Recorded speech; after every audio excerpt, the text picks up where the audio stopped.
നമസ്കാരം. ഇന്ത്യയിൽ പല പദ്ധതികളും തുടങ്ങുന്നുണ്ട്. നമ്മുടെ കേരളത്തിലും പല പദ്ധതികളും തുടങ്ങി. സത്യത്തിൽ ഇത്തരമുള്ള പദ്ധതികളും കണ്ടുപിടുത്തങ്ങളും നടത്തുന്നത് എന്തിനാണ്? നമ്മുടെ രാജ്യത്തിന്റെ അല്ലെങ്കിൽ നമ്മുടെ സംസ്ഥാനത്തിന്റെ വികസനത്തിന് വേണ്ടിയിട്ടാണോ? നമ്മുടെ ഖജനാവിലെ പണം കൊള്ളയടിക്കാൻ വേണ്ടിയിട്ടാണോ? നമ്മൾ ഇങ്ങനെ വോട്ട് ചെയ്ത് കുറച്ചെണ്ണത്തിനെ വിജയിപ്പിച്ചങ്ങോട്ട് കയറ്റി വിടുന്നുണ്ടല്ലോ, MLA മാരായിട്ടും MP മാരായിട്ടും. ഇതിപ്പോൾ ചോദിക്കാനൊരു കാരണമുണ്ട്.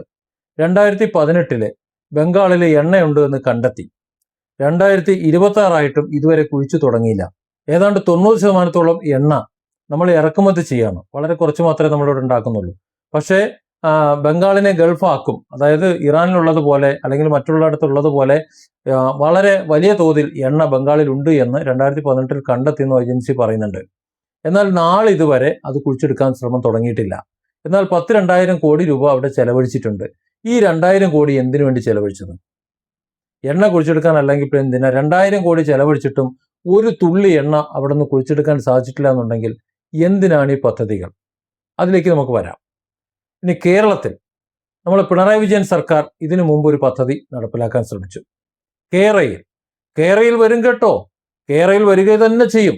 ഒരു നില മെട്രോ, മേലെ നില കേരയിൽ, മെട്രോ മെട്രോ കേരയിൽ, പിന്നെ എന്തൊക്കെയോ കുറെ കാര്യങ്ങൾ പറഞ്ഞു.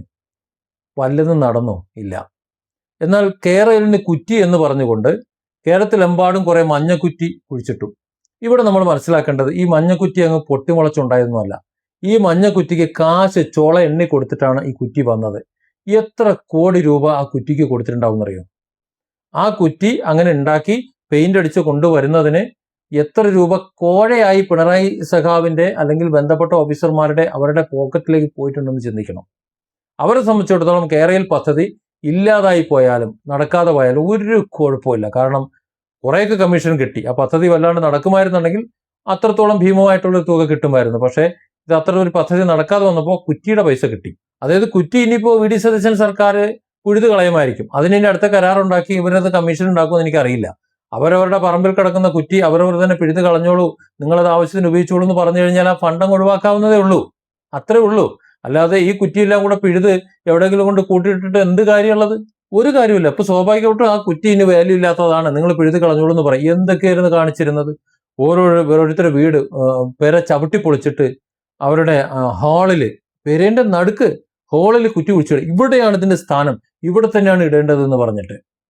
പിന്നെ വേറെ ആളുടെ അടുക്കളയിൽ അവിടെ കുഴിച്ചിടുക. തെമ്മാടിത്തരമാണ്. കുറ്റിക്ക് അടി കൊടുക്കാൻ ആളില്ലാഞ്ഞിട്ടാണ് സത്യം പറഞ്ഞ. ഞാനൊക്കെ ആണെങ്കിൽ കൊടുക്കും, ഒരു സംശയം വേണ്ട കാര്യത്തിൽ. ഇനി എന്ത് കേസ് വന്നാലും വേണ്ടില്ല. ഇനി അഥവാ അവിടെ അവർക്ക് കുറ്റി കുഴിച്ചിടണമെന്നുണ്ടെങ്കിൽ അവർ പുറത്ത് മാർക്ക് ചെയ്ത് പോട്ടെ. അവർ സ്ഥലം ഏറ്റെടുത്തിട്ട് ആ വീടെടുത്ത സ്ഥലം അടക്കം അവർ ഏറ്റെടുത്തതിന് ശേഷം അവർ കുറ്റി കുഴിച്ചിടുക, അടുക്കള പൊളിക്കേ, എന്തുവേണോ ആയിക്കോട്ടെ. ഇത് മനുഷ്യൻ താമസിക്കുന്ന സ്ഥലത്തൊന്ന് കുഴിക്കല്ലേ? അമ്മാതിരിയുള്ള തെമ്മാടിത്തരം കാണിച്ചിട്ട് ഈ കമ്മീഷൻ വാങ്ങിയിട്ട്. അപ്പോൾ കമ്മീഷൻ വാങ്ങാൻ വേണ്ടിയിട്ടാണ് ഇത്തരം പദ്ധതികൾ എന്നാണ് നമ്മൾ മനസ്സിലാക്കേണ്ടത്. അത്തരത്തിൽ മുടങ്ങിപ്പോയ എത്ര പദ്ധതികളുണ്ട്. ഞാൻ തന്നെ മുടക്കിയ 2 പദ്ധതികളെ ഞാൻ നിങ്ങൾക്ക് പറഞ്ഞുതരാം. വലിയ പദ്ധതികൾ, ചെറിയ പദ്ധതികളല്ല. ആദ്യത്തെ സോളാർ വിഷയം, അതായത് സരിത സോളാർക്ക് വരുന്നതിന് മുമ്പാണ് ഈ വിഷയം. ഇടുക്കി റിസർവോയറിൽ, ഇടുക്കിയിൽ ആ വെള്ളം കിടക്കുന്ന റിസർവോയർ മുഴുവൻ സ്റ്റീലിന്റെ ചങ്ങാടം ഉണ്ടാക്കിയിട്ട് ആ ചങ്ങാടത്തിന്റെ മുകളിൽ സോളാർ പാനലുകൾ വെച്ചിട്ട് ആ സോളാർ പാനലിൽ നിന്ന് ഉൽപ്പാദിപ്പിക്കുന്ന വൈദ്യുതി കൊണ്ട്, അപ്പോൾ പകല് വെള്ളം ഉപയോഗിച്ചിട്ടാണല്ലോ വൈദ്യുതി ടർബൈൻ കറക്കിയിട്ട് വെള്ളം ഉണ്ടാക്കുന്നത്. ആ വെള്ളം തിരിച്ച് പമ്പ് ചെയ്ത് മുകളിലേക്ക് കയറ്റാമെന്നൊരു മണ്ടൻ ബുദ്ധി സർക്കാർ നടപ്പിലാക്കിയിരുന്നു. പക്ഷെ നടന്നോ? ഇല്ല, പൊളിച്ചിട്ട് കൊടുത്തു. ഒരൊറ്റ ചോദ്യം ചോദിച്ചിട്ടുള്ള ലേഖനം ഇപ്പോഴും എൻ്റെ ബ്ലോഗിൽ കിടപ്പുണ്ട്. ഏത് പമ്പ് ഉപയോഗിക്കുന്നു? എത്ര ലിറ്റർ വെള്ളം മുകളിലേക്ക് കയറും? എത്ര പുറത്തേക്ക് വെള്ളം ഒഴുകുന്നുണ്ട്? എത്ര യൂണിറ്റ് വൈദ്യുതി കിട്ടും? ഈ അടിച്ചു കയറ്റുന്ന വെള്ളം കൊണ്ട് എത്ര യൂണിറ്റ് വൈദ്യുതി ഉൽപ്പാദിപ്പിക്കാൻ പറ്റും? ഇതിന് എത്ര കോടി രൂപ ചെലവ് വരും? പിന്നെ മെയിൻ്റനൻസ് എത്ര വരും? ഇത് റീപ്ലേസ് ചെയ്യേണ്ട സമയം എപ്പോഴാണ്? ഇങ്ങനെയുള്ള കുറെ ചോദ്യങ്ങൾ, ഒരൊറ്റ ലൈനായിട്ട് കുറെ ചോദ്യങ്ങൾ ചോദിച്ചു. വെറുതെ എൻ്റെ ബ്ലോഗിൽ ഇട്ടതേ ഉള്ളൂ. ആ പദ്ധതിയെ വേണ്ടാന്ന് വെച്ചു. കാരണം അത് ജനം ഏറ്റെടുത്തു. എത്ര ലക്ഷം കോടി രൂപയാണെന്ന് നമ്മുടെ ഖജനാവിൽ നിന്ന് പോകേണ്ടിയിരുന്നു എന്ന് ആലോചിച്ച് പദ്ധതി നടപ്പിലാക്കിയിരുന്നെങ്കിൽ. പദ്ധതി പൂർത്തിയാവുമ്പോൾ എല്ലാവർക്കും കമ്മീഷൻ കിട്ടും. അത് ഇടതിനും വലതിനും എല്ലാവർക്കും കിട്ടും. അത് ആരും ഒഴിവാക്കുന്നില്ല. എല്ലാവർക്കും കമ്മീഷൻ കിട്ടും. കമ്മീഷൻ കിട്ടിയിട്ട് പദ്ധതി നഷ്ടത്തിലാണെങ്കിൽ ആ പദ്ധതി ഉപേക്ഷിക്കും. പക്ഷെ അതുവരെ നടന്നിട്ടുള്ള ആ പദ്ധതിന്റെ ചെലവഴിക്കപ്പെട്ട പണമോ അത് ഖജനാവിലേക്ക് തിരിച്ചു വരുമോ? വരില്ല. അതേപോലെ ഒന്നാണ് ഈ പറഞ്ഞ കേരളയിൽ. രണ്ടാമത് അടുത്തൊരു പദ്ധതിയും കൊണ്ടുവന്നു. വൈദ്യുതി ഉൽപ്പാദിപ്പിച്ച് പുറത്തേക്ക് പോകുന്ന വെള്ളം പമ്പ് ചെയ്ത് കയറ്റുന്ന പദ്ധതി ഒഴിവാക്കി. പകരം സോളാർ വെക്കുന്ന പരിപാടി, സോളാറിന് വിടുന്ന പരിപാടിയില്ല കേട്ടോ. സോളാർ സ്റ്റീൽ ചങ്ങാടം ഉണ്ടാക്കി അവിടെ മുഴുവൻ സോളാർ വെച്ച് കഴിഞ്ഞാൽ അതിനുണ്ടാകുന്ന വൈദ്യുതി ഗ്രിഡിലേക്ക് കൊടുത്തിട്ട് അതിന്റെ ലാഭം ഉണ്ടാക്കുന്നത്. അവരൊരു കണക്കും വെച്ചിരുന്നു, എത്ര വൈദ്യുതി കിട്ടും, എത്ര രൂപ ചെലവുണ്ട്, എത്ര രൂപ ലാഭം കിട്ടും, അങ്ങനെ ചെറിയ 1-2 ചോദ്യങ്ങൾ. അതോടുകൂടി ആ പദ്ധതി ഉപേക്ഷിച്ചു. എന്ന് പറഞ്ഞാൽ ഒരുപാട് കോടികൾ അങ്ങനെ രക്ഷപ്പെട്ടു. ഇനിയുമുണ്ട് പദ്ധതി. CPM മുടക്കിയ പദ്ധതിയുണ്ട്. ചാപ്പാറ, കൊടുങ്ങല്ലൂർ ചാപ്പാറയിൽ ഈ ലോകം കണ്ട ഏറ്റവും വലിയ ഒരു മാലിന്യ സംസ്കരണ പ്ലാൻ ഉണ്ടായിരുന്നു. ഈച്ചയില്ല, കൊതുകില്ല, മണമില്ല, പൊടിയില്ല, ഒന്നുമില്ല. ഇന്നുമുണ്ട് കൊടുങ്ങല്ലൂർ നഗരസഭ ഇറക്കിയ അതിന്റെ വീഡിയോ, ഞാൻ ഈ പറഞ്ഞതെല്ലാം പറഞ്ഞുകൊണ്ട്. അതായത് ഒരു തരത്തിലും മാലിന്യമില്ല. കേരളത്തിൽ നിന്നല്ല, തമിഴ്നാട്ടിലെയും ആന്ധ്രയിലെയും കർണാടകയിലെയും മുഴുവൻ മാലിന്യങ്ങളും നമുക്ക് വാങ്ങിക്കൊണ്ടുവന്നിട്ട് ഇത് വലിയ റവന്യൂ ആക്കാൻ കഴിയുന്ന ഒരു വമ്പൻ പദ്ധതിയായിരുന്നു. എവിടെയും മാലിന്യം കൂട്ടിയിട്ടില്ല. ഒരു സ്ഥലത്തും പ്ലാസ്റ്റിക് വലിച്ചെറിയണ്ട, പ്ലാസ്റ്റിക് നിരോധിക്കേണ്ട, അങ്ങനെയുള്ള ഒരു വമ്പൻ പദ്ധതി വിജയകരമായിട്ട് നടപ്പിലാക്കിയിട്ട് അത് പൂട്ടിച്ചു CPM. എന്നിട്ട് മറ്റൊരു പദ്ധതി നടപ്പിലാക്കാൻ നോക്കി, തുമ്പൂർ മൊഴി എന്ന് പറഞ്ഞിട്ട്. തോമസ് ജങ്കിന്റെ ഒരു പദ്ധതിയാണ്, അദ്ദേഹം മരിച്ചുപോയി, അദ്ദേഹത്തിന്റെ പേരിലാണ് പേറ്റന്റ് ഉണ്ടായിരുന്നത്. അത് നടപ്പിലാക്കാൻ നോക്കുമ്പോൾ, തുമ്പൂർ മൊഴി നടപ്പിലാക്കാൻ പോകുമ്പോൾ അവരുടെ കഷ്ടകാലത്തിന് കൊടുങ്ങല്ലൂർ വെച്ച് നടന്ന സർവകക്ഷി സമ്മേളനത്തിൽ സംസാരിക്കാൻ എന്നെ തന്നെ വിളിച്ചു, പണ്ടാര അടക്കാൻ.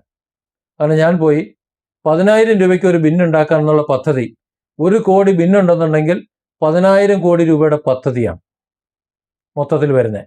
ഏത് കേരളത്തിലെ മാലിന്യ പ്രശ്നം പരിഹരിക്കാൻ വേണ്ടിയിട്ട്. അത് 3,500 രൂപയ്ക്ക് ഉണ്ടാക്കി കൊടുക്കാമെന്ന് ഞാനങ്ങ് ഏറ്റു. 3 മിനിറ്റേ പ്രസംഗിച്ചോളൂ. 6,500 കോടി രൂപ അഴിമതിയാണ്.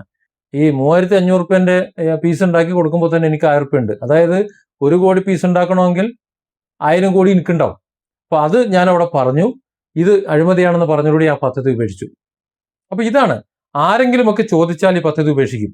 അതുപോലെ ഈ ബംഗാളിലെ എണ്ണയും ഇനി അതുപോലെ ഒരു പണം ചെലവാക്കാൻ വേണ്ടി ഒരു വെള്ളാനയാണോ?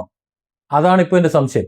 നമ്മുടെ ഇന്ത്യയിൽ, നമ്മുടെ കേരളത്തിലടക്കമുള്ള എല്ലാ സ്ഥലങ്ങളിലും വിവിധ പദ്ധതികൾ വരുന്നത്, അത് കേരളയിലായാലും കേഫോണും നടപ്പിലാക്കി നമുക്ക് പറയാം. ഏത് പദ്ധതിയായാലും കൊണ്ടുവരുന്നത് ബഹുഭൂരിപക്ഷം പദ്ധതികളും നടപ്പിലാക്കാൻ വേണ്ടിയിട്ടല്ല. കാരണം അത് നടപ്പിലാക്കാൻ കഴിയാത്ത വിധം എന്തെങ്കിലുമൊക്കെ അതിനകത്തുണ്ടാവും. കുറച്ച് നടപ്പിലാക്കിയിട്ട് അത് പിന്നെ നടക്കില്ല എന്ന് കരുതി ഉപേക്ഷിക്കും.